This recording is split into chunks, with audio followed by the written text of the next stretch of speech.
Get up the back bar. Up the back bar. Don't. Alright, y'all, welcome back to Combat Arms channel.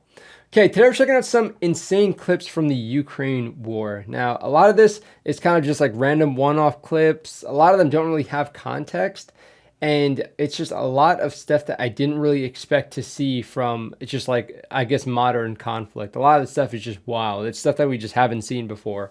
So, yeah, I found like a bunch of clips here and there kind of just throughout this war, and I've kind of just been like, you know, saving them like, wow, this is pretty freaking gnarly. So this is basically like a small compilation of some of those clips. Now the first one is going to be a clip that you guys might have seen. You might have seen a few of these already, whether it be through Reddit or Instagram or what have you.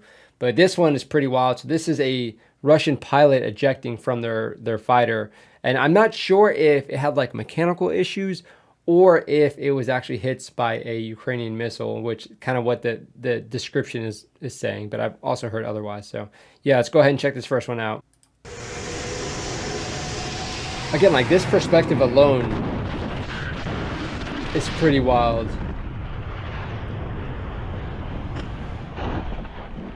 And the fact that you actually see the collision too. So I guess he's just recording with his phone. And then it just, I don't know, it starts banking. And then you can see he ejects. And then it just kind of gets like, kind of quiet besides obviously that exploding. You can see the debris and stuff. Yeah, so that's what the description is. I've heard some other things, but if that's the case, dude, again, like, I don't think we've ever seen a pilot eject from like a first person perspective, and especially in like an actual combat. But it doesn't look too pleasant of a landing. I mean, I guess it could have been worse, but... And then he's just chilling. He's got his radio still? I didn't even hear that before. I mean, I don't even know what he would do at this point. Some random open field. I mean, it looks kind of nice at least. Yeah, I don't know. I do kind of wonder the before and after of how that's actually worked out, but... Again, just not stuff that we saw previously, like a pilot ejecting first person, probably, I don't know, just holding his phone. He's like, yeah, well, I'm going to have to eject, so I might as well try and get some content out of it. Now this, according to the description, is some Foreign Legion guys, so I guess just like an international force, attacking a BTR. And what's kind of more shocking about this one is how close they actually are to this thing. And again, they kind of move out of cover to engage it with their anti-tank weapon. And yeah, it's just not a position I would feel comfortable in, because if that thing just swivels its turrets, I don't know if it was like, you know, kind of broken down or what have you. But again, if this thing just kind of swivels over and engages you real quick, it would not be a fun time. But these guys look pretty legit. Brian, you sure. Go.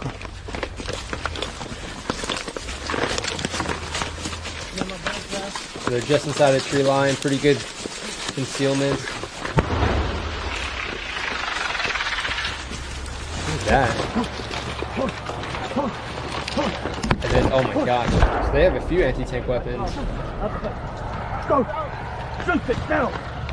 Get up the back bar. Dude, they're out of cover already. It's like, dude, somebody needs to engage quick. And it started backing up too. Which, like, dude, you do not want to miss that shot. I mean, he got it. He freaking nailed it. But again, look how close that is. And, of course, the multiple perspectives, which we're kind of seeing a lot. But this dude here, I don't know. He was supposed to be engaging. And he just kind of, like, something happened. And, of course, the dude with the camera is like, dude, we need to engage this thing. Because these guys probably saw us at this point. Get up the back bar. Up the back bar. Go. Dude, yeah, it just starts... It's like, yeah, no, I'm going to pull back to the tree line. Dude, again, just gnarly how close that actually was. And that's honestly kind of common, like what we're seeing with Ukraine. They're getting some very, very close combats, especially with the vehicles. And I think we're seeing the kind of importance of having these anti-tank weapons kind of spread loaded throughout the formation.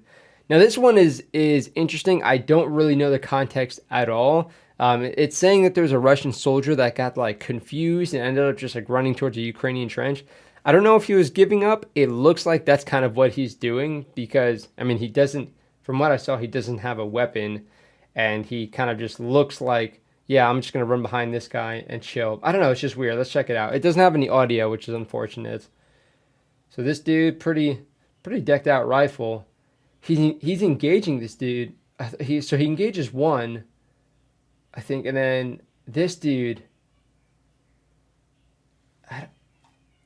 Again, he doesn't. He barely looks like a soldier at all. He looks like a reporter, to be honest. I mean, just with his body armor and a helmet.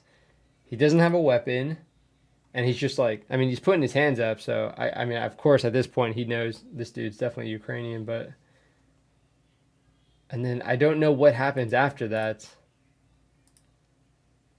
It's just, again, just one of those weird clips that's like, it gets you thinking, like, what is going on inside their head? What is the backstory behind this, dude? My gosh, and that dude just does not look very healthy either. Now, this is a short from United 24, and it shows some Ukrainians actually helping their buddy out, giving him some medical equipment. Well, I guess he was injured or something, but they're using a drone to get it to him, which is pretty cool. Again, we've been seeing a lot of the ingenuity with how they're using these drones, and if they're able to kind of push, like, even just basic supplies, very important life-saving supplies to these troops when they're kind of pushed forward, and it's pretty cool to be able to do that. This is what a real fight for life looks like. Constant artillery, mortar, and rocket fire where every second counts. Damn, As dude. in this situation, a drone spotted an injured Ukrainian soldier. Surrounded by enemies from all sides, he decided to fight for his life to the end and not to give up. Soldiers from another Damn, just unit like an of the open Ukrainian field. armed forces sent him a drone with medical supplies and water. He Dude, didn't the know water. whose drone it was, Clutch. but he had to do something. At that moment, he realized that the drone was saving him. The medics were surprised that he was able to survive with his wounds for 2 days. This is an incredible story about the will That's to so live. badass, dude. This is what a real fight for life So looks again, like, I Constant don't know. artillery, He's in a mortar, pretty and bad rocket way. I mean, fire his where uniform every looks pretty second counts. cut up. As in this situation, a drone spotted an injured Ukrainian soldier. said he was Surrounded there by for enemies 2 from days. He all sides, survived for 2 decided to fight days. for his life to the end and not to give up. Soldiers from another and water unit will, of the Ukrainian again, armed just like forces the thought to have sent him some a water. drone with medical supplies and water. He didn't know whose drone it was. I don't know what the medical but he supplies had to was do something. exactly. At that moment, he realized that the drone was saving him. The medics were surprised that he was able to survive with his wounds for 2 days. That's cool. This is To be able an to even incredible see his story about facial the will to expression. live. This is what a That's real fight badass. Again, just really cool use of the drones. I mean, we always talked about when I was in the recon, like how clutch it would be to have these drones to be able to just bring supplies to us. Because, you know, if a drone gets hit or whatever, it is what it is. And generally speaking, you have a little bit more flexibility in what routes you can actually take to get the supplies to you. But having like a whole Humvee come up and do a whole supply kind of cache, and you'd have to go back and retrieve it. Yeah, I mean, having a drone to be able to just bring this stuff directly to you is great and not put people in harm's way. But yeah, to be able to sustain someone for 2 days, just, again, just like on basic stuff is pretty cool. I don't know how far they're pushing this drone out, but I got to say, good on them for that. All right, we got 2 more. This one is interesting. So it says Russian forces deploy in Ukraine armored trains protected by BMP-2. So they have an infantry fighting vehicle mounted on a railway car. Armored trains, that was like a World War II thing or something. Maybe not World War II, maybe World War I. I don't know. I remember seeing it a while ago. Was not very successful, to be honest. Not very successful of a tactic. But to see this in a modern conflict, again, it just looks so bizarre. And they actually like had people post it up, and they're like, "Yeah, let's get a cool video. Let's get a cool video of this." Just all these people in like their windows and stuff. I mean, it's just like, it seems like a very, very easy target. I mean, this dude doesn't really have like any cover at all either. So if they go past any sort of terrain that's like kind of, you know, there's a berm here, there's some people on a defilade where this guy can't really affect them, and they can just easily be in the prone and just engage him, and he has like very little cover. I mean, it just makes it a lot easier for the Ukrainians, which I'm all about. And they had an infantry fighting vehicle that's shooting while it's on this thing. Look at all the work. They put up these flags. They put the freaking Z up. It looks like something out of a Call of Duty campaign mission. The dude wearing his chin strap underneath his chin. Oh my gosh. What are their priorities? I mean, of course, like railway and kind of moving equipment is very, it has a strategic purpose to be able to kind of move equipment, a lot of equipment. I mean, that's why you see like tanks and stuff, a bunch of tanks loaded up on these tracks, and they're kind of pushing it. That makes sense. But again, this is like an offensive sort of, I mean, you can't take it off of the track. It's so easy to attack this thing. It's unreal. And it's not that armored. Like, yeah, you have an infantry fighting vehicle. That's cool. But like, you have this random, it's like, let's get let's get some air defense. Let's get an infantry fighting vehicle, some machine guns. I don't know. I'm sure there's a mortar on here at some point too. And then let's just put it all on this train. It's like, wow, that's a very easy target that will cost them a lot of money just to, demobilize it or immobilize it. Like, you destroy that, they're not going to be taking this shit off of it.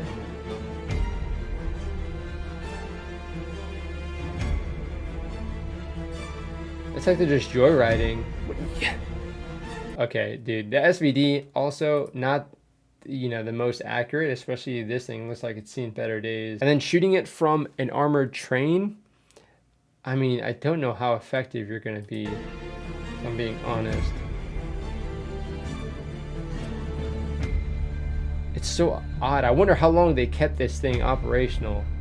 I wonder how long it actually lasts, because I'm sure it's a very easy target. You need to create like a massive bubble just around this track to have any sort of security. And you have these guys doing like mine clearance. Like, are they just clearing the entire thing? It kind of defeats the purpose of having a train and having that sort of mobility. Yeah, it's such a weird one. Not something I expected to see pop up on, I think it was on Facebook or something, to be honest. Now this is our last one. And I can't full screen this because Instagram, for some reason, if you use like the web browser, you can't actually full screen it, which is pretty insane. But it's titled Spicy Handball, and you'll see exactly what that means here in a second. This one's pretty crazy, and it got me just kind of sweating thinking about it. But it's a good thing this guy had some good hand-eye coordination, I'll say that.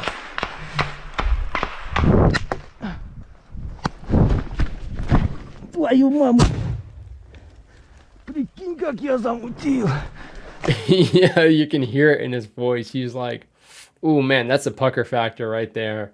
I mean, and the tree, it's not that big of a tree. But again, like, sometimes you will just hit the smallest thing, and for a grenade, that is not ideal, especially when that tree is like right in front of him. But man, it comes down like right on top of him too, which is even worse. It's a good thing his buddy wasn't in like this general direction, because yeah, it wouldn't be fun kind of catching a grenade from your own dude. The sound that it makes when it hits the wood too. There's so much effort in the throw, and it's just like, because when you throw something, especially a grenade, you're so ready to just throw it and get down. You're trying to aim, you're trying to get it like as far as you need to. So for it to just hit this wood, and then you to kind of just like wake up real quick and react, and for him to do it, it's like while it's still in midair and just slap it away, it's like, man, I don't know if this dude played volleyball or something, but this is impressive. You got a far too.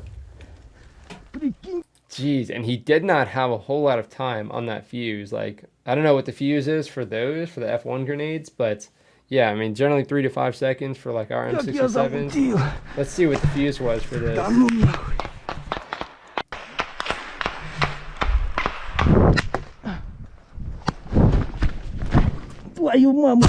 Okay, so he had just about probably 5 seconds, I would say. Man, yeah, it's a good thing it wasn't on the tail end, and it's a good thing he also didn't cook that grenade, which, yeah, not really advisable for most circumstances. So, yeah, this was an interesting one as well. Someone actually sent this to me when I was on Instagram, and I was like, again, like, you never really know the kind of stuff that you see. And I'm laughing. This dude's in a horrible situation, but it's just like, again, it's like crazy to see that. It's like, oh my gosh. that's going to be a freaking awesome story for him later on. And, you know, it's even better that he got it on video. But yeah, not ideal to be in that situation. Not ideal for that to happen to you. But, you know, the whole internet sees it, and now this dude's like a legend for having the best hand-eye coordination of the war. Okay, I have a few other kind of like short, crazy videos, but yeah, let me know what you guys think about this format. If you guys like it, then I'll try and do some more of these. But it is, again, it's interesting. A lot of these clips are kind of taken from, you know, the beginning of the war up until now. So we're kind of seeing a lot of, you know, different types of engagements, different settings, different units even. So we're seeing a lot, and you know, that's kind of cool. I'm not like trying to necessarily keep it in the same sort of time frame, but again, these are just clips that I've kind of collected or that were sent to me. So if you guys have any other really crazy clips to check out, you can send it to me either down in the comment section or even on Instagram.